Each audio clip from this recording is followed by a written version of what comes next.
Srdečne si vás všetkých pozdravujem. Spolna srdca, ako hovoril pán docent Imrik Váško, vždycky. Blahej pamäti, veľký môj priateľ a kolega z katolíckej univerzity. Spolna srdca, tak aj ja túto učiteľskú klase, čo tu sa zišla, si vás všetkých pozdravujem. To, čo nás tu všetkých priviedlo, je radosť.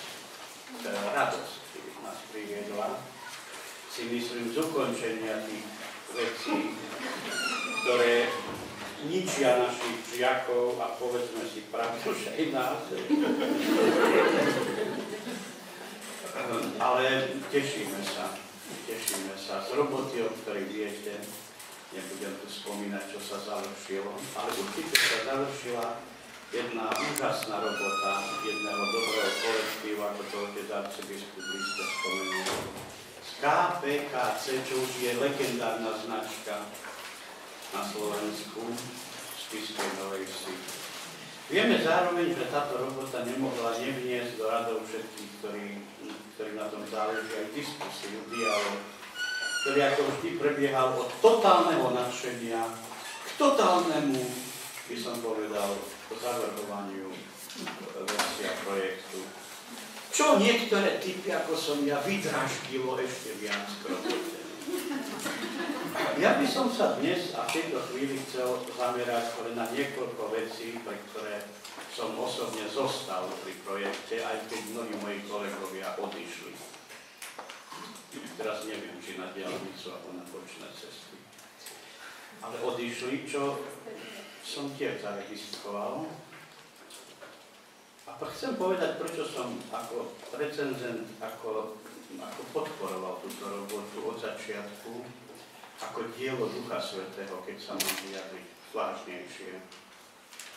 Nepochybne som to od začiatku, jak som tých ľudí stretol z KPKC, si uvedomil, že tu ide o čosi, o čom som premýšľal celé roky a čo som robil sám individuálne, ako som vedel na školách a v tom procese je kňaz ešte aj učiteľ celý žil.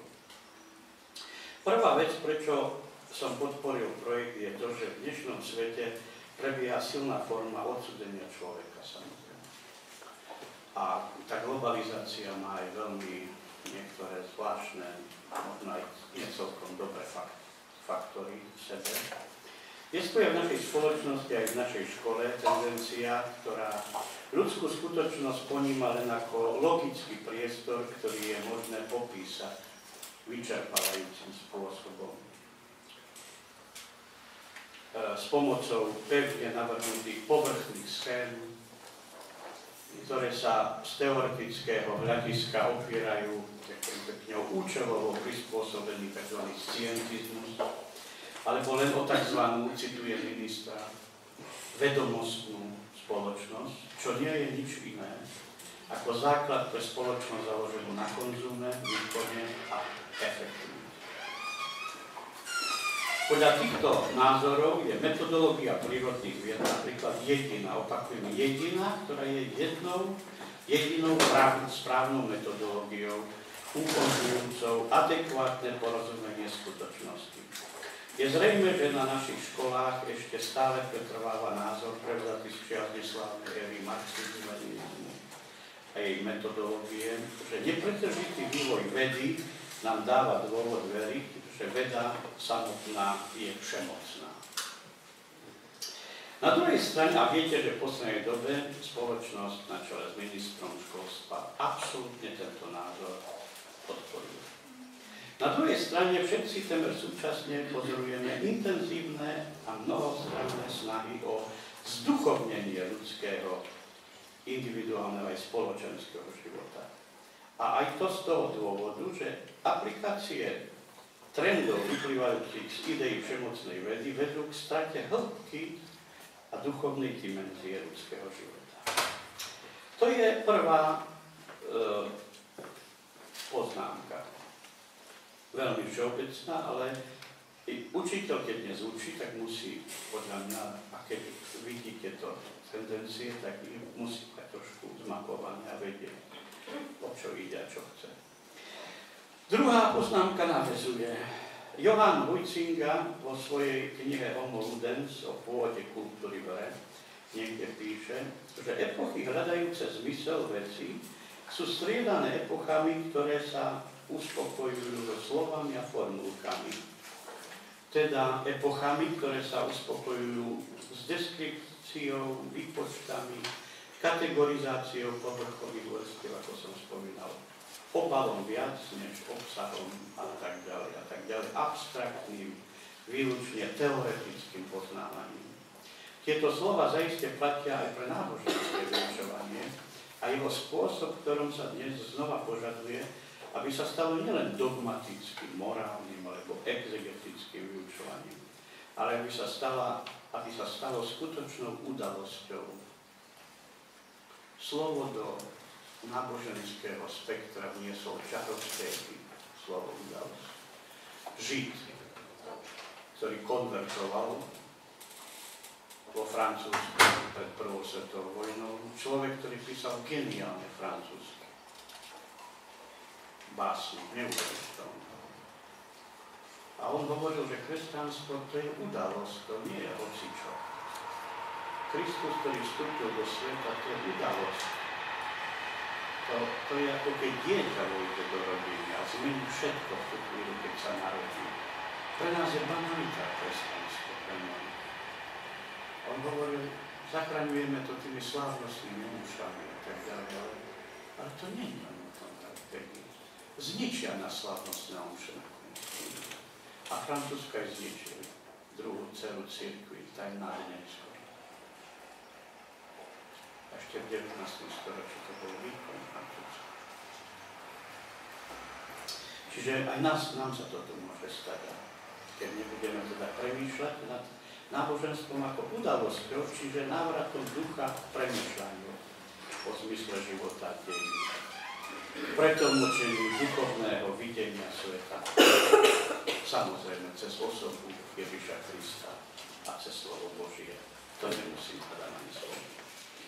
Pred nám. V tomto zmysle sa opovažujem povedať, že sa autori projektu pokúsili o určitú zmenu a o nový prístup k vyučovaniu náboženstva, ktorý sa snaží zachytiť aj tie kultúrne, antropologické a civilizačné a všelijaké iné zmeny, ktoré okolo seba zaznamenávame.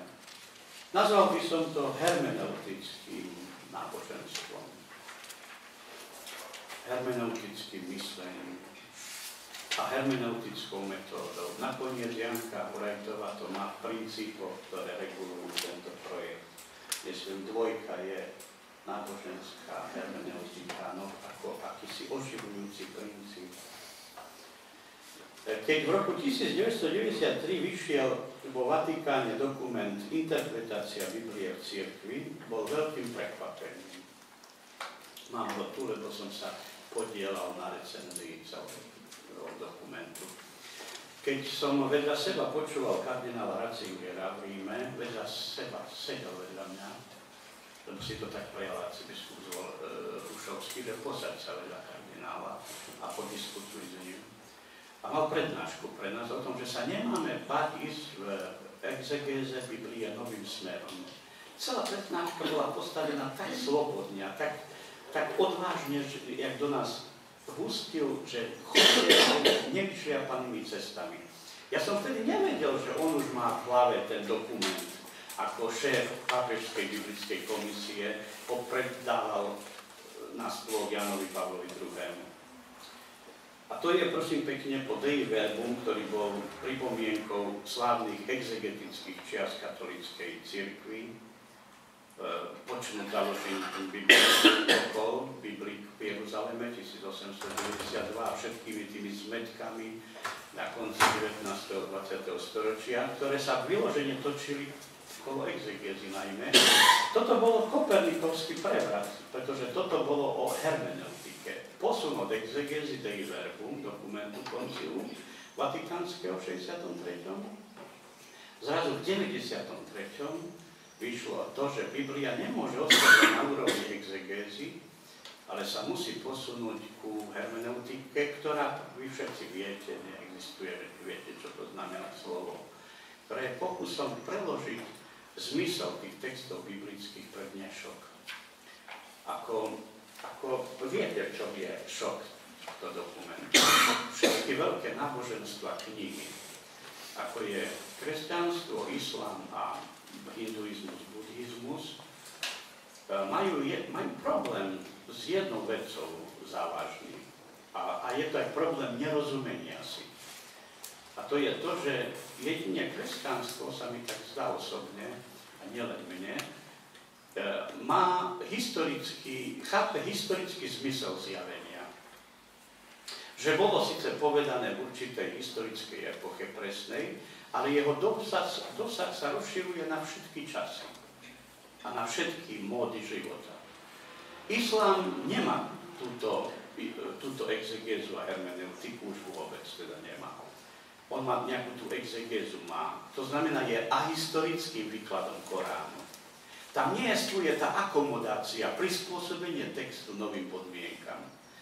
Tí imánovia vykladajú Korán tak, ako je. Bol napísaný aj pre túto 20. storočie, pre túto dobu. To isté napríklad Židia robia. Rabíni neexistuje, že majú hermeneutiku. Oni majú stále tú istú exegézu textov. Neviem, či ste si niekedy toto všimli. To isté buddhizmus, hinduizmus. Mám s tým skúsenosti v Košiciach, keď mi núkajú Bhagavad Gita a sa s niekým dám do diskusie s tých mníchov, čo chodia po hlavnej ulici. Ich nezaujíma aj teória mýtu, symbolu. To nič, to absolútne, ako pre nich je to tak napísané a tak to je. Čiže chcem povedať, že je tu veľký problém, ktorý sa podľa mňa týka aj tohto spôsobu vyučovania a to základné nepochopenie tu, kde si v tejto nemožnosti prijať interpretáciu pre dnešné časy spočíva.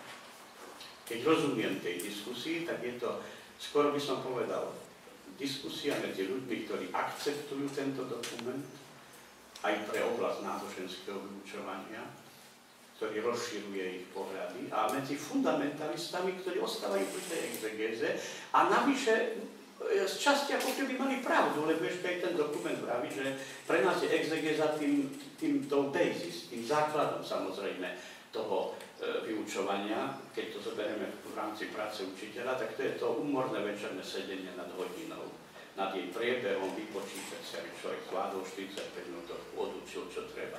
To je tá exegéza, hej. To je tá archeológia, vysporiadať sa s látkou, s textom. No ale kde je to umenie, o ktorom hovorí hermeneutika, vniesť do duše tie eschatologické a kopu tých obzorov, ktoré sa pred deťmi majú otvoriť. To už je ťažšia úloha však. A k tomu slúži hermeneutika. No tak som si dovolil zacitovať Jana Pavla II. Jeho príhovor, ktorý tu je na začiatku k uvedeniu tohto dokumentu, lebo vo svojom príhovore čo si hovorí, čo sa úžasne podobá práci PKC v spiskej analýzy a jeho vízii. Píše napríklad, čo je na tomto dokumente na prvý pohľad prekvapivé, píše Jan Pavol II, je otvorenosť ducha, v ktorom je zostavený celý dokument. To vidím aj v tej robote s novými metodickými príručkami.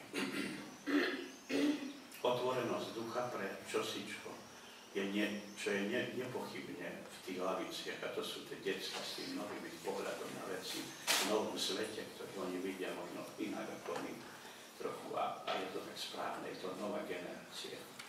A ten učiteľ to musí vidieť. Katolícka exegéza nie je jedinou a výlučnou metodou interpretácie, počínajúc historicko-kritickým podkladom, slobodná od filozofických alebo iných predpokladov, ktoré sú namierené proti pravde našej viery, používa omnoho viac všetky aktuálne metódy a hľadá vo všetkých semeno slova. Cítite? Počkrtávam pápežovo slovo. Používa omnoho viac než na katolícka exegéza hermeneutika. Všetky aktuálne modely, ktoré sa dajú len nájsť. Znova poviem, v tomto dokumente sú to modely, ktoré sa uplatňujú aj v rámci práce KPKC v metodických príručkách. A o tom ste tu dnes počuli. To je model. Naratívny, práca so symbolmi, použitie dokonca židovských interpretačných modelov, semantická, neviem, všetky možné retorická analýza textu, pohľady hodnej psychológie, sociológie, kultúrnej antropológie, no mám pokračovať nosenie dreva do lesa. Ale niektorí si to nedajú vysvetliť, furt tam chcú mať len dogmatické formuly. Pokračujem pápež. Ešte dôležitejším ostáva to, že katolícka exegéza nesústreďuje svoju pozornosť iba na ľudské aspekty biblického zjavenia, čo je niekedy chybou nesprávneho zaobchádzania s historicko-kritickou metódou, avšak ani iba na jeho božské aspekty, ako by to chcel fundamentalizovať. Znova je tu ten prienik. Aj antropológia, aj teológia, pretože slovo Božie je elipsa. Je Boh a človek jeho stredom. O Bohu sa hovorí tak, že sa vždy spomína človek v písme. A nikdy sa nehovorí o človeku bez Boha. Snáď metodické príručky to rešpektujú, či podľa vás nie, tento princíp. Ale robiť len jedno alebo druhé je problém. Len jedno alebo len druhé. To druhé, že to robiť len nejako cez dogmatický pohľad, to nazýva pápež fundamentalistickým prístupom, neakceptovateľným nezvolným človekom. Čo chcete ešte? Slovo koho väčšieho. Nakoniec je postihnuteľný aj dôraz, ktorý kladie tento dokument na tú skutočnosť, že účinkujúce slovo Božie sa obracia univerzálne v čase a priestore k celému ľudstvu. Ďakujem typkovi Reimerovi, ktorý tu mal prednášačku, lebo ja neviem, zle som sa vyjadril. Lebo ja ako všetci trpím tým, že ako človek niekedy vie, o čom je reč, ale nevie nájsť slova, pomenovať to tak. On to pomenoval za nás, niektoré tie javy. Jedným z tých javov je tá vec, že tie deti sú tam bez možno často náboženského učenia, ale sa zaujímajú o náboženstvo ako univerzálnu hodnotu. Lebo ak sa Božie slova, pokračuje pápež, pripodobnili ľudskému spôsobu hovorenia, tak preto, aby mu všetci porozumeli. Všetci porozumeli. Nie je ďaleko, hovorí Biblia, toto slovo od teba, píše Mojžiš. Keď chceš povedať, že je ďaleko, tí, ktorí nie si katolík a sa prihlasuje, že si v rodiny neveriaci. Nejaký študent by mohol povedať, alebo namietať biskup, na čomu to je. Tak Mojžiša treba zacitovať takému biskupovi a takému hocikomu, čo vraví, že na čo to je hádzať perly sviniom, lebo taký výrok by sa dal aplikovať. Tak ja poviem, preto čo vraví Mojžiš, není ďaleko od teba toto slovo, je v tvojom srdci každého človeka a v tvojich ústach. Kniha Deuteronomia, 30. kapitola. Toto je cieľ interpretácie Biblie. Ak prvá úloha exegézy spočíva v nájdení pravého zmyslu svätého textu alebo jeho celkom iného významu, tak tento zmysel musí byť ďalej sprostredkovaný adresátovi svätého písma. Sprostredkovaný. To je tá ťažká robota nad tými príručkami. Ťažká, lebo sprostredkovať slovo Božie nie je ľahko, je to slovo Božie, nie naše. Je to ťažká. Biblia predukazuje svoj vplyv v priebehu storočí, nie preto, že tým proces aktualizácie prispôsobuje interpretáciu mentalite a jazyka súčasníkov. Pozrite, aký je pápež otvorený. Hovorí, my to musíme, tú akomodáciu, to prispôsobenie robiť. Tu ten historický výklad, ktorý nerobí aj iné náboženstva. A toto vedie často k fundamentalistickému chápaniu v tých náboženstvách.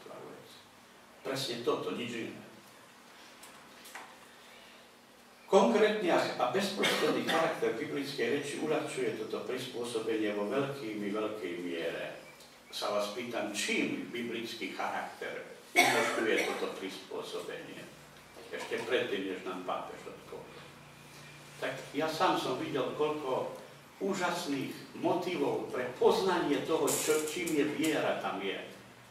To je niečo neuveriteľné, koľko motívov v tej Biblie je, nielen pre čítanie teologických téz, ktoré jasne smerujú ku dogmatickému, morálnemu, fundamentálnemu zmyslu toho, čo voláme katolicizmus, ale aj pre obyčajnú ľudskú antropológiu, sociológiu, čo tam je veci.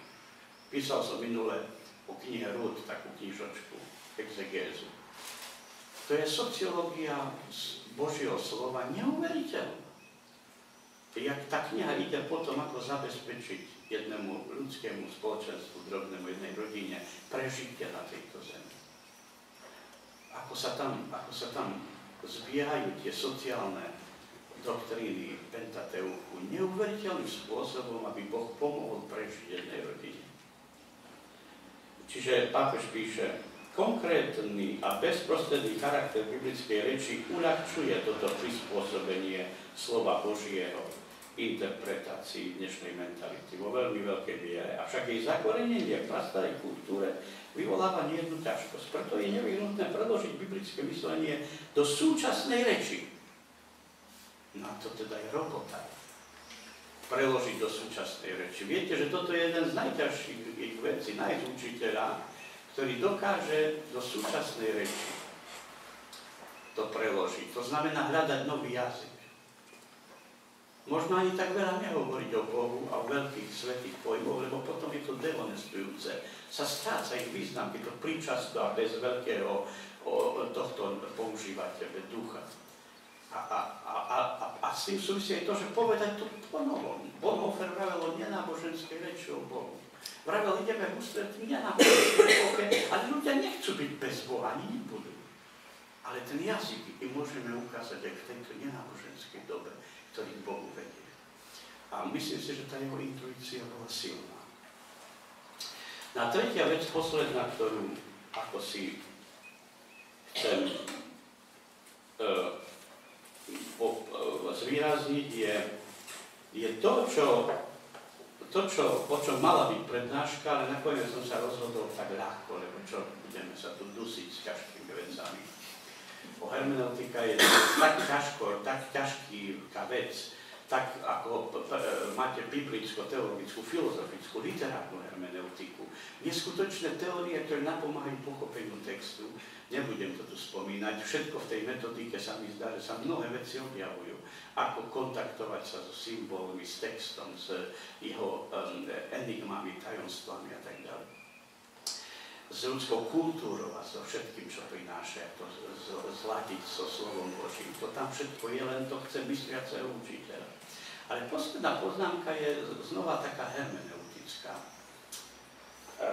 Vychádzam z toho, čo svätý Augustín má v jednom teologickom diele, ale týka sa to hermeneutiky, naplno si mnohí všimli. A všetci veľkí filozofi 20. storočia to spomínajú, že Augustín tým neskutočne obohatil hermeneutiku a myslenie.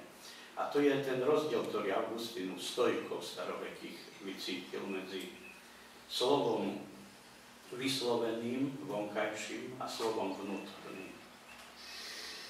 Verbum cordis on to nazval. Verbum interioris, slovo srdca.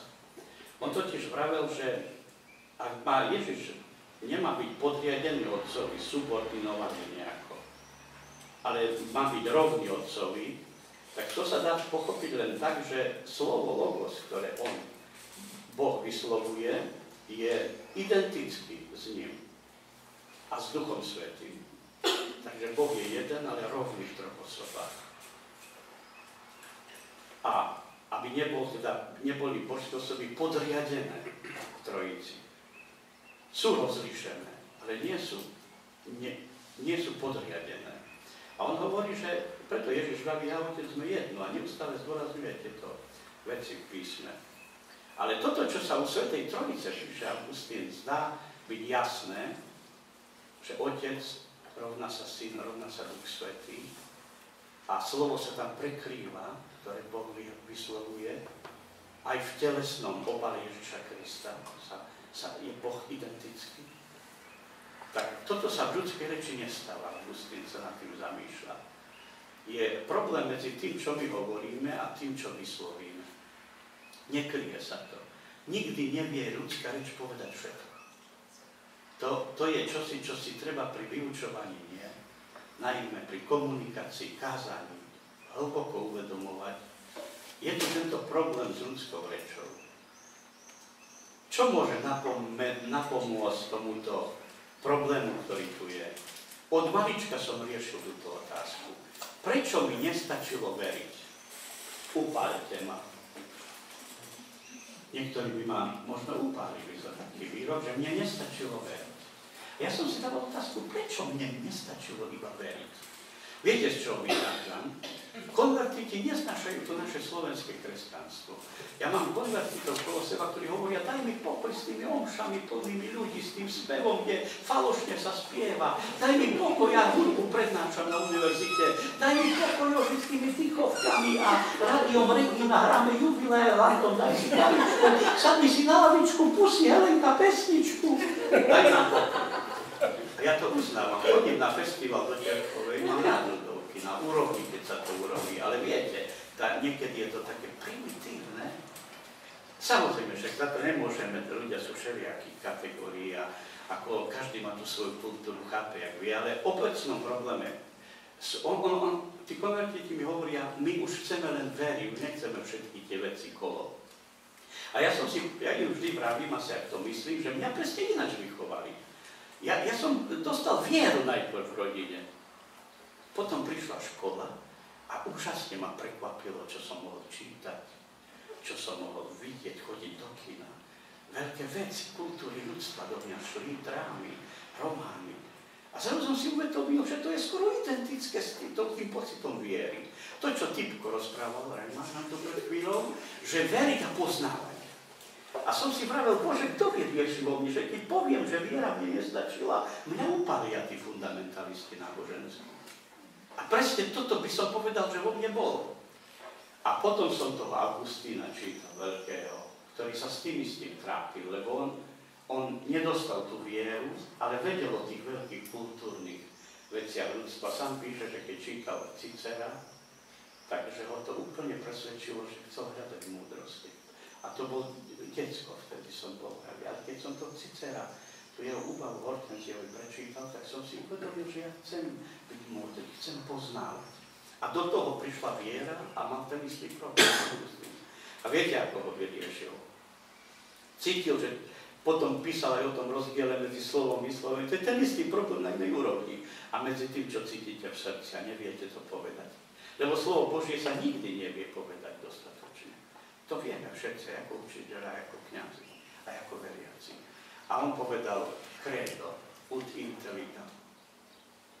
Aby to vyriešil, povedal, chcem veriť, aby som lepšie poznával to, čo nám vravelo Typko, že viera, katechéza vieru, ale poznanie škola náboženské, a že sa to doplňa.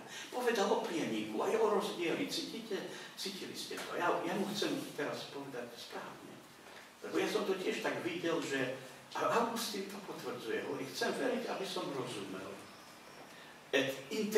A potom povedal, ale to nestačí. Un intelligo ut credam. Chcem aj rozumieť, poznávať, aby som lepšie veril. Bože, som si vravil, toto je niečo. No a samozrejme, nebol by to Augustín, aby nedodal. Ale najprv som použil credo slovo, veriť. Chcel som veriť. A potom píše tie modlitby, nie, kvôli tomu, že až po poznaní uveril. Píše, že krása, tak stará, nová, neskoro som to začal vnímať. Ty si bol vo mne, ja som nebol. Som bol vonku, tam s tými stvoreniami som bol. Tie som miloval, ale ty si bol vo mne, ja som bol vonku a tužil som po tebe na nesprávnom mieste. Krása, tak stará, tak nová. Neskoro som ťa začal milovať. To už je iný problém. A preto povedal, ale prvé je credo, aj s tým som začal vravel. Lebo ten, kto rozumie, nemusí veriť, povedal. Ale ten, kto verí, vždy musí rozumieť. Preto je viera na prvom mieste, povedala odteraz. Ale vidíte, ten problém poznania tam ostal. A ja som cítil, keď som čítal veľké veci, a nie to doplňa teológiu. A na tom som stál celé roky. Som na tom postavil svoju teológiu, svoje kázanie, A mnohí to nechápali. Mnohí to hovorili, to je čarovné. Pretože to spojenie je úžasné. A teraz to priklincujem biblickým príbehom a skončím. Biblický príbeh o Emausoch. Nepoznali Krista a predsa verili v Neho. Apoštoli neustále vraveli, posilni nám vieru. A ja sa dnes pýtam, jak to Ježiš chápal, keď mu vraveli, posilni nám vieru, keď nie tým, že im dal ešte väčšie poznanie všetkého. Naučil ich sa zhovárať po novom so ženami, s vrabcami, chápať aj ich problémy, jak posilnenie viery. To bola škola, vravíme pre apoštolov. Jak pre naše deti, keď ich učíme poznávať svet, jak Boží svet, ktorý nie je vždy len katolícky, ale je Boží vždy. A vidíte, nepoznali ho, lebo mali tí emášski učeníci, verili, že Mesiáš musí byť iný. A Ježiš to nazval ťarbavosťou a neschopnosťou ľudského srdca. Povedal, to ste nečítali, že Mesiáš má trpieť a tak ďalej. Toto vám uniklo, toto poznanie, ste tam si nevšimli. Bo ste chceli len veriť, jak vás naučili. Ale nemali ste správne poznanie, povedal Ježiš. A toto myslím, že na to je aj tá škola, že doplňa. Hoci je to laické, profánna inštitúcia. Vždy pre mňa doplňala veci a keď by som dnes mohol učiť náboženstvo, ako už nemôžem, tak by som to bral s obrovským chuťou. Aby som videl presne, ako to tu dnes bolo povedané, že viera je obrovská vec, ako Augustín povedal Ježiš. Ale že toto poznanie ju tak neuveriteľne približuje, tak ju okopáva, ju pestuje, ako keď Ježiš o figovníku vravel, že to treba obrávať. To dieťa je ten figovník, tá viera, maličké, drobné semienko, orčičné, ktorú treba tým poznaním v škole, pre ktorú predstavuje veľké vyučovanie náboženstva s takýmto duchovným potenciálom. V tom dieťati môže prehlbiť vieru. Som o tom presvedčený, ja mne to prehlbuje. Poznanie. Dohovorím už iba jednou myšlienkou Augustína o tom rozdiele. Gadamer, veľký filozof, vraví, čo si máme vziať z toho Augustína a z toho jeho rozlíšenia medzi slovom vnútorným a vonkajším. A on geniálne, Hans-Georg Gadamer, vraví, celá európska reč je zameraná na výpoveď. My vždy chceme povedať pravdu a hneď, aby každý tak uvedol, jak pravíme. Není to chyba, praví Gadamer, keď Augustín vraví, že sa to nikdy nepodarí. Neupozorňuje nás Augustín, a nakoniec aj vyučovanie v škole, na jednu geniálnu vec, že totiž tá výpoveď je predĺžená do nekonečna. Že každá doba je tá nové obsahy tomu, čo učíte. Že vy nikdy nemôžete byť konečný guru ani svojho slova, ani Božieho, ani neviem, jakého vyučovania katolického.